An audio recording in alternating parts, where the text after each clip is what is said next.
talked about accessing, understanding our benefits, managing the benefits. Now we're going to, based on that foundation, talk about how you manage your benefits, promote your credentials in the academic world to leverage your experience to be successful in college, graduate school, and along your career path. So we have our panel of experts, and I am going to once again turn it over to Welby to lead this panel.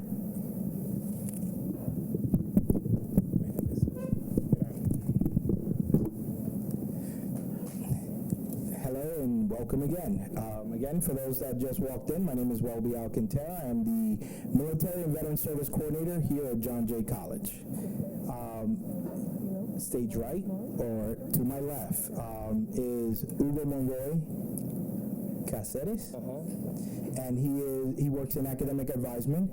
And to my far left is Lisa Biaza. She is the Director of Veterans Affairs at CUNY, and that's their central office. She's not my boss, but she's the Director at CUNY, just in case you guys want to know that. And again, I'm Welby, and our panel is 36 months and lasts forever.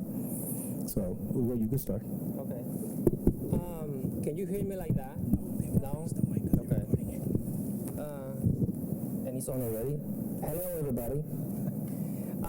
Thank you for inviting me here. I have to say that this set is so cool. I thought that I was going to be like in the regular tables, but I feel like a talk show, like The View and something like that. So this is really cool. Again, my name is Hugo, and I'm one of the academic advisors here at John Jay. And basically, I think I've been invited today to talk about the role of academic advisement and how important it is for all of you, for the students from the very beginning, to reach out to an academic advisor. Among all the things that we can do in the Academic Advisement Center for you guys, I'm going to highlight three things. Like the first one and most important is to make sure of your degree progress. Like to make sure that you are following the right steps, that you're on the right track to complete your degree and to graduate with a bachelor's degree. And everything kind of falls into a place because you come in with some kind of benefits and you have like a limited time to kind of achieve that goal, right? So it's really, really important from the very beginning to make sure that you're on the right track. And that semester per semester, you take the right classes, the right number of credits, and you make the most of those 36 months that you have. Overall, and I'm going to give you this info to kind of connect everything that I'm going to say with what Lisa's going to talk later. To graduate with a bachelor's degree, how many credits do you need? Who knows the answer? How many credits do you need to graduate with a bachelor's degree? 120, right? Those 120 credits in your bachelor's degree are composed by three different groups or three different pieces. One of them is called General Education Requirements, which is basically the group of classes that everybody has to complete at John Jay, regardless of freshman, regardless of transfer, regardless of the number of credits you transfer, regardless of the major, everybody has to do those classes. Basically the common classes like English, math, language, sciences, and all that. The second component of your degree, of those 120 credits, is your major requirements. So based on the major you decide to follow, you will have to complete a certain number of classes and a certain number of credits. If you are, for example, a forensic psychology major, be ready to take a lot of psychology classes, right? It makes kind of sense. And the third and last component is your elective credits, which basically is any random class that you can select here at John Jay. So with the three components, you have to make sure that you have 120 credits and that you are taking the right classes. It sounds pretty simple and it sounds super easy, but how can you keep track of that progress? How can you make sure that you're on the right track, picking up the right classes? Basically by checking with an academic advisor. Our expertise right here is basically the Gen Eds, so those classes that everybody has to complete. And because most of you are coming with some kind of military credits and training, we have to kind of figure out how those credits are gonna play in your degree and what component or what piece in your degree is gonna be kind of getting the most of those credits, which in most cases is elective credits, and I guess you're gonna talk about that later in the military credits. the situation is super different for each of you, because if you are coming with an associate degree, the number of credits you have to complete is different because you have coming with different kind of credits, and that's why here at John Jay specifically, we don't have like a general rule about transfer students, and that's why we have to encourage from the very beginning to see each of you individually, because each case is different. We need to make sure the number of credits you have to complete, the number of credits you have remaining, and connect that with the benefits that you have. For the third component of your degree, the elective credits, is also super important to see an academic advisor. And why? Because the main goal of an elective credits is basically for you to explore any possibility, any random class. However, to kind of make the most of those credits and to do something meaningful, instead of picking out random classes, we have like different options here at John Jay. You can do a minor, you can do a certificate, you can do an internship, so that's going to give you like an introduction to the professional work already, and to kind of be shaping those credits into something more meaningful. But again, you have to be careful because you probably are coming with a lot of elective credits already. That's basically my goal, and the goal of the rest of the academic advisors, to kind of make sure that you're on the right track. It's not mandatory for a transfer student to see an academic advisor, but as you can see, the situation is so tricky, and especially when you are getting benefits, that I will encourage all of you from the very beginning to make an appointment, the sooner the better, with an academic advisor. And some of you probably already have been in the office already. The second thing that I want to highlight about all the things that we can do is how we can help you to the adjustment to college life.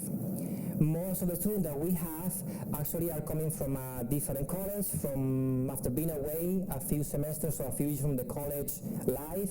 So to kind of get used to the college life and the rhythm, you can see an academic advisor. If you're unsure about your major, that's something that we can discuss too, to kind of explore your options based on what is your interest. But again, there's some kind of behavior change that we try to promote in the Academic Advisement Center. Most of the students, the veteran students that I saw, are kind of used to being told what to do and to kind of follow orders in a really strict way, right? And what we teach here at John Jay is to kind of be proactive, and for you to be the one advocating for your education and going to different offices and request help, and to be the one leading and taking the main role in your education. And the third and last thing that I want to do, that I want to talk about from academic advisement, is that another thing that we do to help you to keep track is to understand most of the advisement electronic tools that we have, and some of you may be familiar with that, and the rest of the policies and regulations. I gave you a few hands out. One of them, as you can see, is called Academic Success Tip. We kind of connect of this proactive behavior that I'm talking about, and it really talk about how to act in class, take responsibility, asking the professor, checking with the major advisors, going to the departments, and kind of be leading and be the one helping you in your education. Because something that I see very often in the Academic Advisement Center is students coming semester after semester, and they sit and they say, okay, what classes do I need for next semester? Which is great. I mean, and I can used to do that. But it would be even better, like if the students come and say, hey, I have these classes for next semester. Are they okay for my major? Are they one that I'm supposed to take? So in that way, you kind of take part of that. You know what I mean? And what we have to do in a very quick appointment is to double check that everything is okay. For the rest of the resources, we can refer you to the Career Services Office, which is an office that you should be familiar to get used to the professional life and to get training, some kind of things that you need to do after you graduate at John Jay. And the tutoring center, which is super important too. We have math and writing center. You have the bed center, which is all for you, and you have plenty of resources right there. And these are basically the main three things that I would say we can do in academic advisement. I give you the information that you can read about it. I have cards if you can contact me after that. And then I think we have room for questions at the end of the presentation. So if you have any questions, so you can ask me something in the after we finish, let me know. I think I have 15 minutes. I don't know how much I've left. That's fine. So thank you. Thank you. Good morning, everyone. How many veterans do we have in the room? Raise your hand. Okay, great. So I want you all to ask questions because this is a very critical component of today's presentation. Primarily, what you do with 36 months worth of benefits beyond your GI Bill. My name is Lisa Biatha, and I'm responsible for 24 plus campuses throughout the CUNY system. So that's Welby times 24. And this is in every spectrum. Today I'm discussing transfer credit as far as military transfer credit, because that just happens to be my claim to fame for CUNY Central. Why do I say it's a claim to fame? About 10 years ago, I started as an assistant registrar working on transfer credit because there was an issue or problem with transfer credit. Eventually, I moved on from not just CUNY to CUNY transfer credit or national transfer credit, but international transfer credit. And at that time, the registrar said to me, well, since you're dealing with transfer credit, why don't you learn about military transfer credit? And you happen to be someone who serves, so of course you should know. At that time, no one knew what to do. There wasn't a DOD MOU, as in the Department of Defense Memorandum of Understanding about how to evaluate transfer credit or what are the agencies responsible for transfer credit. So today, what I want you to do is to take out a pen and paper or a pencil or your smartphones, whatever you need, because this website that you need to know is critical. How many of you have applied for your JST, as in your Joint Service Transcript? Okay, I have a few. Great. Those of you who have not requested your JST, or those who plan to re-request it for career purposes or just to figure out what transfer credit you're eligible for, make sure you sign into the following website. That's jst.doded.mil.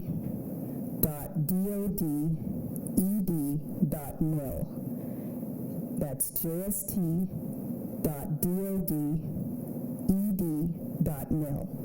This particular website, you can actually see what you've done in the military or what you're doing if you're active service. You not only see as far as your MOS, military occupational specialty, but how many hours you spent with a particular course level or course load.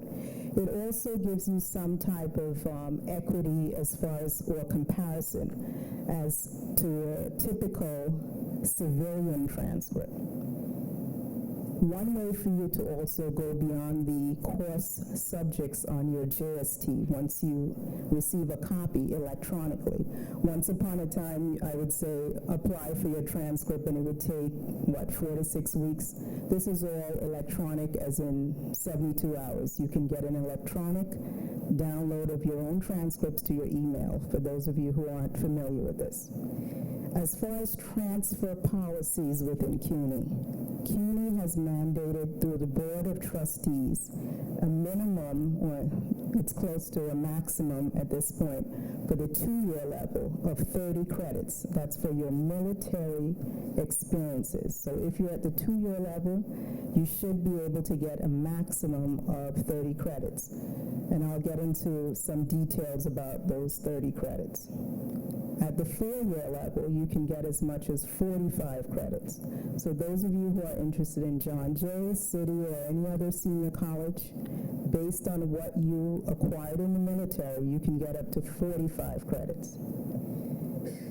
Two colleges that I'd like to highlight at this time is the College of Staten Island. I know a lot of you couldn't be bothered to attend CSI because you're thinking, why do I want to take a ferry or go to the other side? Some people outside of New York don't even realize there's another borough called Staten Island. But one benefit, quite honestly, with CSI is the fact that they will take up to 90 credits. And when I say 90 credits, they're not just applying them to your transcript randomly. They're looking at those components within your gen ed, within your major, within your minor, and they're applying credit where credit is due. I'm not saying only CSI does this, but when you think about 90 credits, you want to make sure that it's applied in the right categories.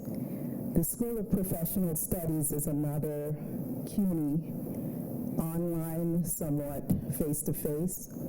They also accept as much as 60 or more military credits. That's something to look into. I know there are 1 or 2 people interested in online learning. moving on to credentialing. What I would say with these categories, if you could make sure that, again, my colleague brought this up, whenever you have your transfer credit applied from the military, make sure it's one of the 4 categories. It's Gen Ed, as in general education, your major, your minor, or to waive you into a course that you need. It's critical. Why? Because you don't want to be out of compliance as far as financial aid or someone like Latanya evaluating what you need to do per semester, and all of a sudden you realize, wait a minute, you gave me, or the transfer evaluator gave me 75 credits, but where are those credits applying to? Think about how it can put you ahead and you can graduate on time and not exhaust your 36 months worth of benefits. You should also try to aim for at least 12 credits from your military service to apply in those categories of general education, your major, possibly your minor, or electives. We brought up the point of the electives before. Your electives depend upon your major. For example, an art major might have 15 electives, however, a science major might only have 3 electives.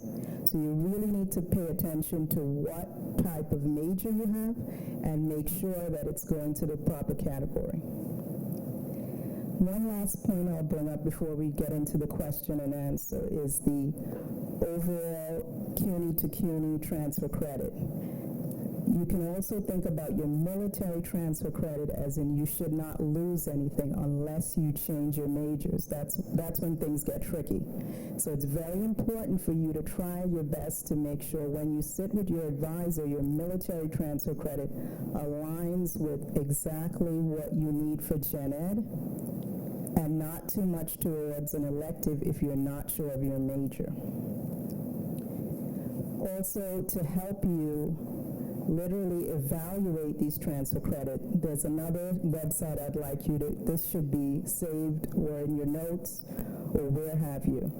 It's called the ACE website, the American Council of Education. This website in particular gives you your course descriptions that come up on your transcript. So that's ACEnet. That's acenet.edu/military guide. Again, that's acenet.edu military guide. Or you could simply Google ACE/military guide. Last but not least, I know most of you have asked questions about post-9/11 benefits, and you're aware that you can get as much as, what, $37.44 a month? Or it went up? Oh, wow. So you can get over $3,700 a month for BAH. That's basic allowance for housing. However, what you must realize is while you're in school, you get this. So, for example, the typical semester may be, 3.5, 4 months? So typically you're only getting 8 months worth of that BAH. If you decide that you're not going to work in between semesters, you can also utilize this to do internships and to use that same military transcript as far as a career opportunity to put on your resume exactly what experiences you had in the military. And I also worked with something called an expert resume guide. Someone should be bringing over a few of these to you, so I know I saw with a show of hands at least 20 individuals. So if I run out of these military to civilian evaluation books, you can take down this number too. It's 646. This is my direct number at Student Affairs, so I can make sure you get another copy. 646-664-8800. So if you have questions or you want to happen to stop by or make an appointment, you can call and find out more about what CUNY has to offer, Also, I'd like to highlight two colleagues who are in the CUNY Admissions Welcome Center for military. There are three of them here. So if you have any questions about any other CUNY other than our outstanding John Jay, which we know we have at least 24 plus campuses, you can speak to any one of those three individuals over there. Thank you. I wanted to add something for the old veterans like myself. So the JST is a Joint Service Transcript. It comes from the ARTS for the Army and the SMART for the Navy, Marine Corps, and Coast Guard. So the JST right now, I believe they went black for a week and they are moving. They originally were in the system that the Army used to have. They were in Virginia. They fired everybody. They moved them to Fort Knox, and they fired everybody from Fort Knox, and they moved them to Pensacola. And now they're moving back to Virginia. So sometimes you may go into the JST if you are in the real military, because the Air Force has the Air Force Community College. Right. And that's a different story altogether. But for the rest of us, sometimes you may go into your JST and it may have and it may not have things you have, or it may have things you don't want to be in there because you never did it. Also, you do get credits for being a sergeant as a supervisor and a staff sergeant. But do understand, a lot of the times, like the military, a lot of the stuff you did may not be in there, and you have to, and there's a way to upload information from your certificates to get those credits. And right now there is a email system within the website where you can upload all your certificates, and they eventually will put it in the system so you can get the credit. When it comes, I'm not a John Jay graduate, I'm a CUNY graduate, and I went to a school where for you to register was almost like getting out of prison, because you needed to see somebody every semester for everything. It didn't matter if you were like 80 years old, you were there, a super senior, you still had to see somebody. John Jay is a little different in many ways, because if you're coming in as a transfer student and you already have credits, which your military credits are, those credits could be, you really don't need advisement. But what you need to know is, in the olden days, you may not know now, but in the olden days, they used to give you a book that was like 500 pages. It was called a bulletin. And it had everything for undergrad and graduate. And then they went to a CD, and then they just put them on the web. And the bulletin would tell you what your degree wants and what it would take for you to complete that degree. And if you left school and came back, you have an option to stay within your old bulletin, or you able to come into the new bulletin. Sometimes it's beneficial because CUNY went into the new Gen Ed, which all the schools are on the same page, and it cuts down from a lot of those credits. But you also could go into the CUNY First system and do a degree audit. And you can see what classes you have, and it will also tell you if your military credits apply to those classes and what classes you need. And for a backup, yes, do see a academic advisor just to make sure everything is on par. Because there are students that have more credits and they're not placed in the right place, and the academic advisor may tell you, oh, you have this, but it should be here, or you could get this waive. And you always could go to your department and say, if I take this class, could that be replaced with this class? And the chair of the department could say yes to that. And he'll send an email to Latanya Everett so she'll know that that's okay. Just one thing, Welby, that you brought up.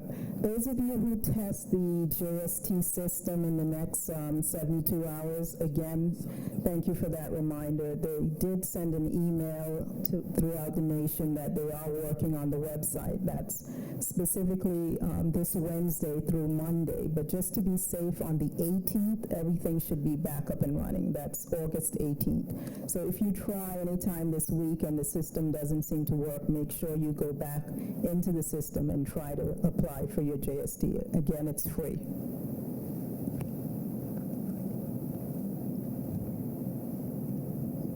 Does anybody have any questions? Oh, it was only Gary. I heard like 5 or 6 people that wanted to talk to Hugo. Only Gary? Hi, my name is Gary. And just a couple questions first. How many credit are gen ed in total? 42 credits. 42 credit. So 42 credit plus your major, the rest is minor, correct? The rest is elective. Yeah. Right. And my question is that 42 credit, let's for in my case is 57 for my major plus 42. This is keep going. Was that 120 is the minimum you need. right? So the rest is become Elective. gonna be elective. Is it worth it that I have 25 credit from GST? Now that they come in and squeeze into, let's say, I assume I finish my major, I could graduate with the elective, but I want to take a minor. Since that 25 credit from GST kicks in, I cannot take a minor under my GI Bill anymore. Does it make sense? Does it worth it to transfer those GST credit in, or just? It depends on the number of elective credits you have remaining. Oh, sorry. It depends on the number of credits remaining that you have in electives. Okay. If you have elective credits covered by the benefit, and they are the number that you need for a minor, then you should be fine. Right. For a minor, you need 18 credits, right?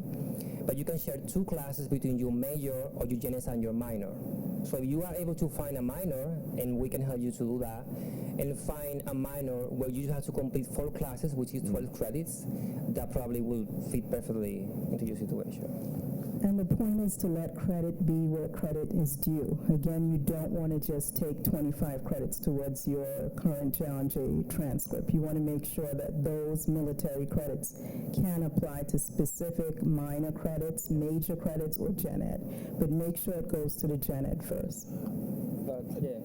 But so Gary's aware of this situation. We had a student veteran he was an A-frame mechanic and turned in his military transcript, and he received 72 credits because that's how many his JST had. Well, when that happens, being that he was a junior, upper junior, there's a red flag that goes in your record that says this person should graduate. And you may not be close to finish your major, but now you have 180 credits and the system is saying you have to graduate.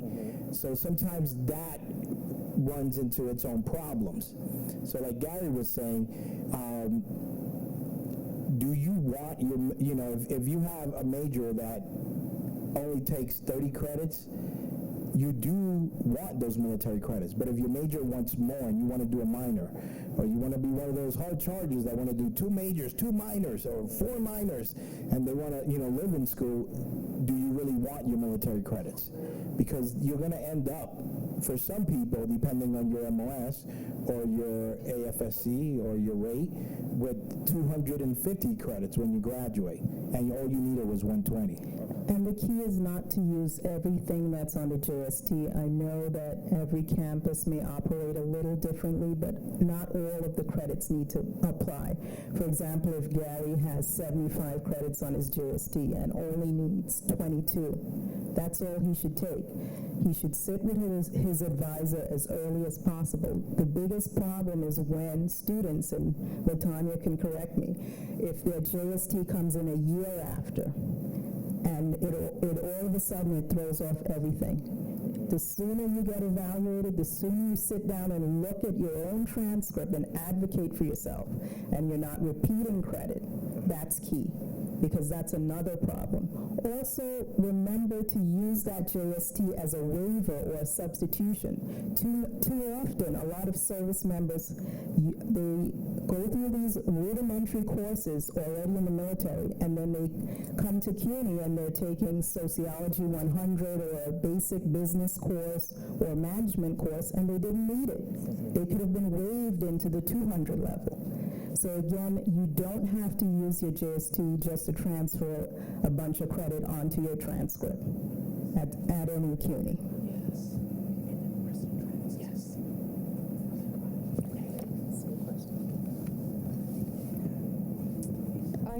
I have 2 questions.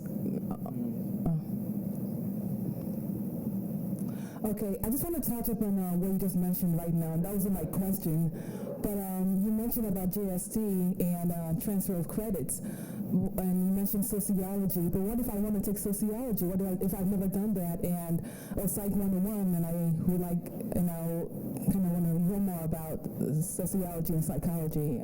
It's the same thing. If you sit down with an advisor, we can see that you have room enough in your elective credits, which technically is just take whatever you want. You can do a sociology or a psychology class.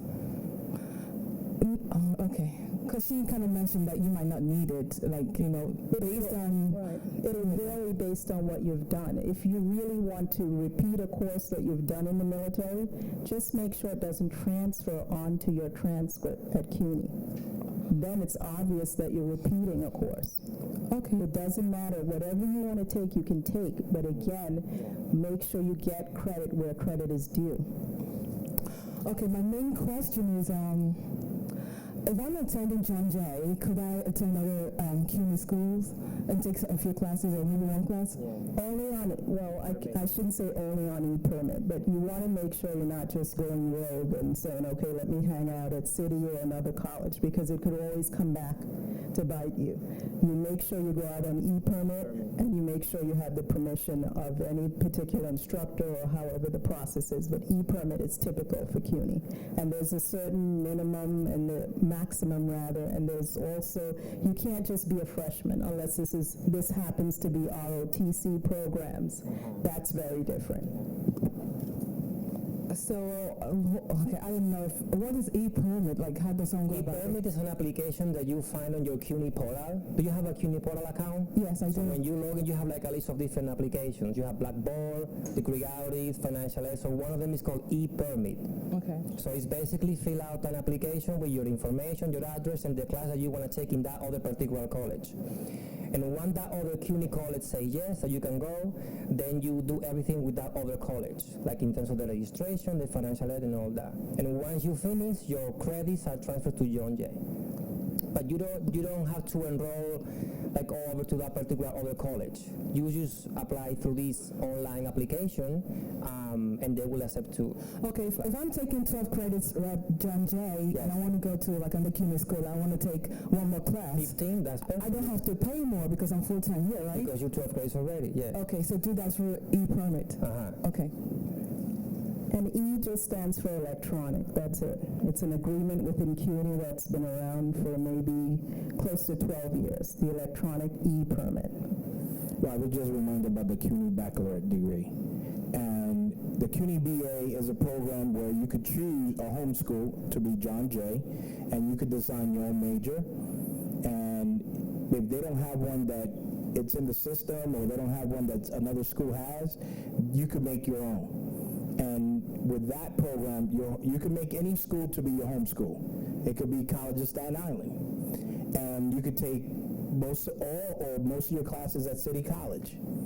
So that is another program and another advantage to be part of CUNY.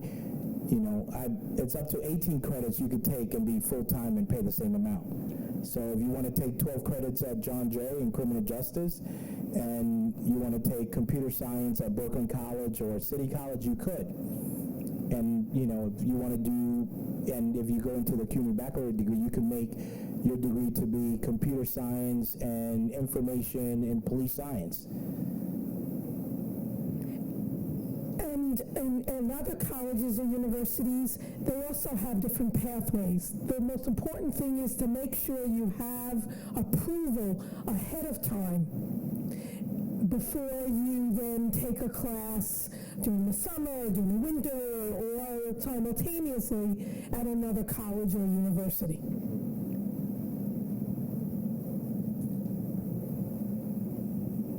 So hi, I'm an SPS graduate, so the online question earlier was near and dear to my heart. Is the e-permit a way to kind of get past the problem with taking all classes online and thus not having reduced benefits? E-permit is just a process, it's not the course itself, so you have to be careful with that. You can take an e-permit courses, yes. And if you want to balance between the online component and the face-to-face, yes, you can go through the e-permit process.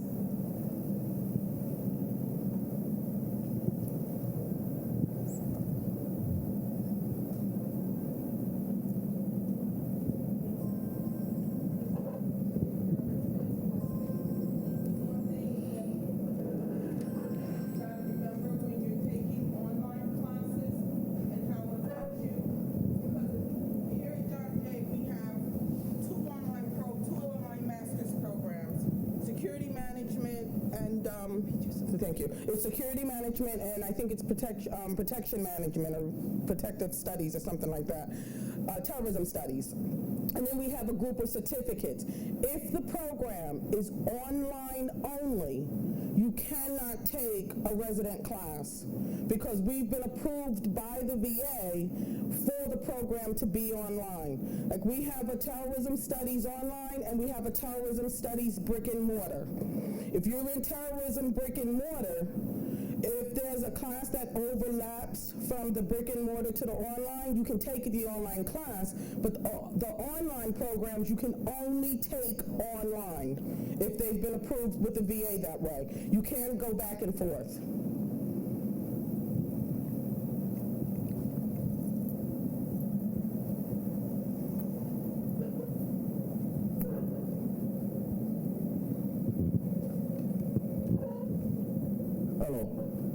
If I understand correctly, you said that transfer students do not need advisement if they transfer to John Jay. Well, I wouldn't say they don't need advisement. I said it's not required for them to see an advisor. Okay. But I would recommend to see them just because of the things that we are talking today, because it's really important once you bring those credits to find out how the college has evaluated those credits, what kind of category is fulfilling in your degree, and how many room you have remaining for each component, and how many classes you can take, and if you have room for a minor, and all that. Okay. What happens if you seek advisement, and then you are asked to register for a course that you think you've already taken? What do you do? The first thing, if you try to register for a class that you already took, the system automatically is not going to allow you to register for a class that you already took. So, is that answer your question? Not really, but I will talk to you later. Okay, perfect. So, one of the things Lisa was saying is that in the Marine Corps they have math for Marines. And when you read what math for Marines in the JST is, it sounds like Math 100. So you could transfer Math for Marines as Math 100. You just have to look at your transcript and see the little paragraph where it says what the class is. And then you have to read what the class at John Jay for Math 100 is. If it matches, you could go to testing and evaluation and say, look, this is verbatim, it's the same class. You know, and if they put it as, say, Math 99, which may not count or give you any credits, you could say, if it is the same, you could get that to count and input it into the class as Math 100.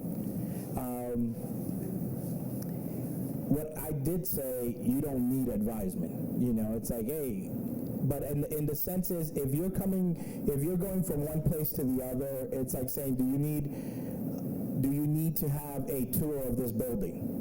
You know, I would tell you, I need a tour of the 4th floor of North Hall, and I've been there like 3 years. So it's the same way. It's always good to find guidance, but John Jay is not committing you to it. Some schools, you cannot register unless you see 2 or 3 people. You have to see a professor, he has to sign off on it, and the chair of the department is the person that registers you for class. Here is more flexible. It is more of a adult environment.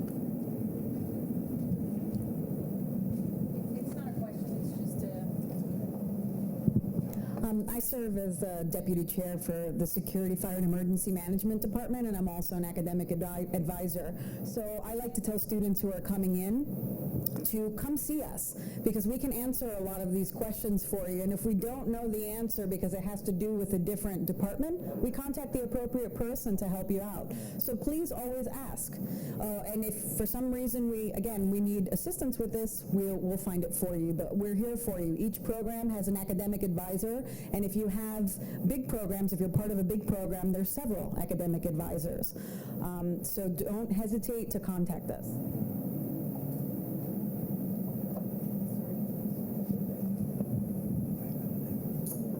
So I was at, believe it or not, 2 weekends ago, I went to the Museum of Natural History, and they had this exhibit for the origins, and there's a guy talking. He's a professor at Stanford, and one of the things he was talking about, that his program for diversity is to bring in inner city kids and to teach them how to be successful in college. And one of the things is that there are students that if they have a problem, they'll go to the dean and say, look, I'm having a problem writing this paper, can you help me? And then there's a lot of veterans who say, I could do this. You know, they basically, well, I am like that a bit too, but we close down everything and we know we could do it, and you know, we end up in trouble because we haven't started that paper that's due tomorrow, and it's 12 o'clock, and you know, we thought we could do it. Now it's like 4 o'clock in the morning and we're just writing stuff. So a lot of the times, being successful is just asking for help. You're paying tuition, you're the customer. So if you need a professor to talk to them, and they have to meet you, they have community hour for you. So if the chair of the department could talk to you and give you insight. So in essence, as the customer, you always have the right to reach out to a professor and say, hey, I'm paying your salary, not in that manner, but and I am the customer, and you have to help me because I am your student. And always reach out, always ask questions. You know, I know it's tough because the military tells you to, like, you know, shut up, just do it. You know, and then, you know, we can mess things up, but this is our life here.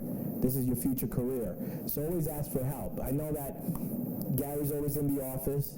He even comes in on Saturdays. I don't know why, but he does. I see him there all the time. Thank you for the banana last Saturday, though.